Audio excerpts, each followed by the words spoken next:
Has anyone ever lied to you so badly that it completely broke your faith in humanity?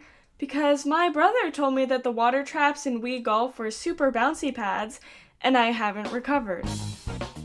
Video games. I'm not really what most people would consider a gamer. I like games. I've played Minecraft, Assassin's Creed, Mario, Pokemon, the works, and I've watched a couple of Polygon videos.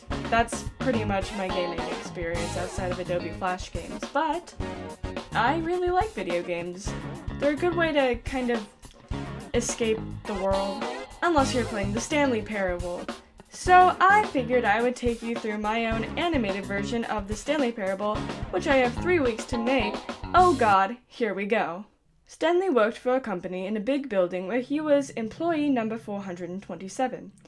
Employee 427's job was simple. He sat at his desk in room 427, and he pushed buttons on a keyboard. Orders came to him through a monitor on his desk telling him what buttons to push, how long to push them, and in what order. This is what employee 427 did every day of every month of every year. And although others may have considered it soul-rending, Stanley relished every moment that the orders came in, as though he had been made exactly for this job. And Stanley was happy. Then, one day, something very peculiar happened, something that would forever change Stanley. Something he would never quite forget. He had been sitting at his desk for nearly an hour when he had realized not one single order had arrived on his monitor for him to follow. No one had shown up to give him instructions, call a meeting, or even say hi. Never in all his years at the company has this happened. This complete isolation. Something was very clearly wrong.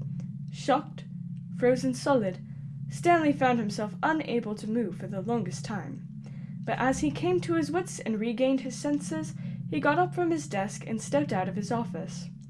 Stanley stood and blankly stared at his surroundings.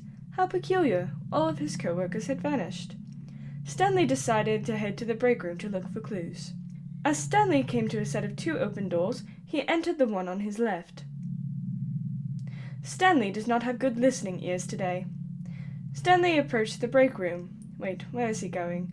There's only one way out. Welcome back, Stanley. Stanley approached the only exit. He walked through it. He walked past the mysterious door and into the break room. Stanley once again ignored my instructions. Wait, I have an idea. Stanley walked down the dark hallway into the secret room. No, Stanley, that was reverse psychology. You were supposed to disobey. Fine. At the end of the hallway, Stanley finds a room with a table in it. Stanley, you slept past closing on Friday. We left a note for you in the break room as well. You needed your sleep. Take Monday off to recoup. Oh, I'm sorry, Player One. Is that not what you wanted from me? Did you want me to be a god, or perhaps did you hope for some intrigue plot that throws your own reality into question? No, you've spent minutes of your life waiting for the ending of this game. The big reveal that the real villain was society or me or you. Only to be disappointed. And now you may be thinking, Player One, that if you followed my instructions, you would have gotten a different ending.